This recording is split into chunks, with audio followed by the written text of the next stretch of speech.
Hello everyone and welcome for today's session. In last video we were discussing about the basics of services, the meaning and unique characteristics.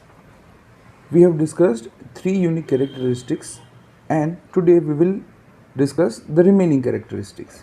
But before that, let's again revise what are these three characteristics. The first one from them is intangibility. It means we cannot touch or see the services. We can just feel the comfort or discomfort, whether the services are satisfied to us or dissatisfied, etc. And hence it becomes more difficult for service provider to address to customers. The second point is perishability. It means, like goods, we cannot produce services in a bulk quantity and then store them and use later on whenever it is in use. Rather, we have the demand is fixed, the supply is fixed, and according to demand we have to serve the services. And the third one is inseparability. It means the services and service provider both cannot be separated from each other, and they are closely related with each other. Whenever the services are produced, then immediately or simultaneously they are sold or we have to consume. So now we'll start with next characteristics, that is variability. It is also known as heterogeneity. The services are highly variable and it is very much difficult to establish a specific standard for services.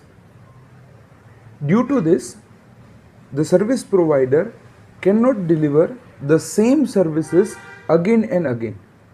It means, as a customer, if you go, say for example, if you go to hotel and at the time receptionist cannot give same greetings to all the customers throughout the day. So for service provider it becomes very difficult to provide a very standardized services with the similar type of experience. Every time the service experience is different. So the next is the ownership. One of the very unique characteristics of services is its ownership. In case of goods, whenever the selling process ends, the ownership transferred to the buyer. The buyer gets the possession of all the goods. But in case of services, the buyer does not own any kind of services. Rather, the buyer of the services have certain access during the time period or for a specific time period, and the ownership is again of only the tangible elements. The buyer has the certain access, certain privilege of the tangible elements which are attached to services. Say for example, if I have booked a ticket on from Bombay to somewhere in a plane on a specific day, then I have the ownership of a specific seat on that particular day in a certain flight only. But I do not have the ownership of rail or plane. It will remain with the service provider or the actual owner. The next feature, the next characteristics is simultaneously.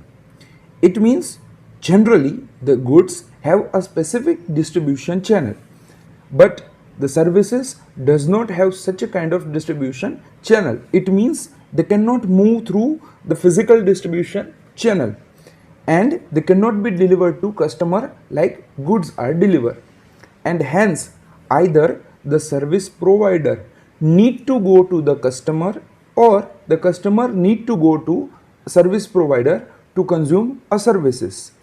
And due to this, the services has a limited geographical area. Say for example, if I want to book a room in a hotel, then a hotel room cannot come to me. In such a case, I only, as a customer, I need to go to the service provider to avail the services. So the services cannot The point is the services cannot move to the regular distribution channel of like goods are moving. The next characteristics is quality measurement. It is very difficult in services to measure the quality, as one of the reason is its intangibility. Due to intangible element, it is very difficult to measure a single aspect or a services in a separate manner. We can measure the services we can measure the overall services, and or we can measure the single element, not the overall services. It becomes very difficult to measure the total services that we have consumed. Further, we cannot even measure the services in a specific term.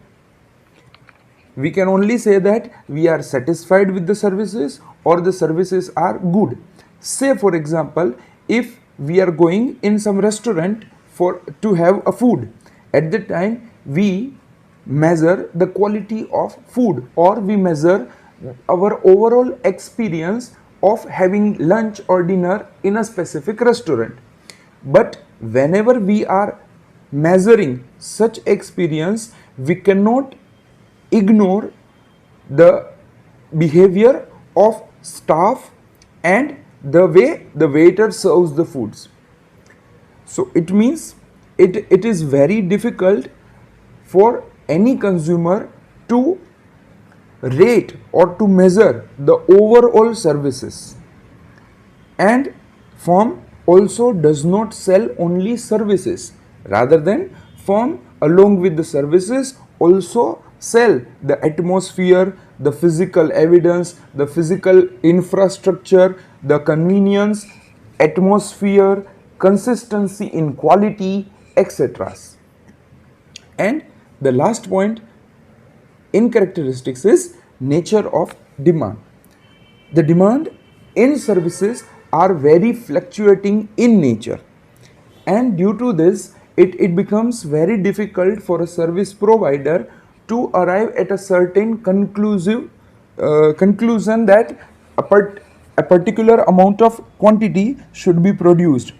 Say for example, a tourist generally increases, the traffic of tourists increases at hill station during the time of vacation or summer time.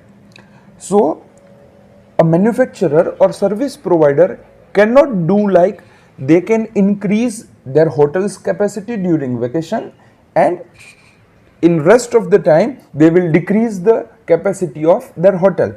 Further, it is also difficult for them to plan a specific demand that in this time period the demand will increase by a certain specific percentage.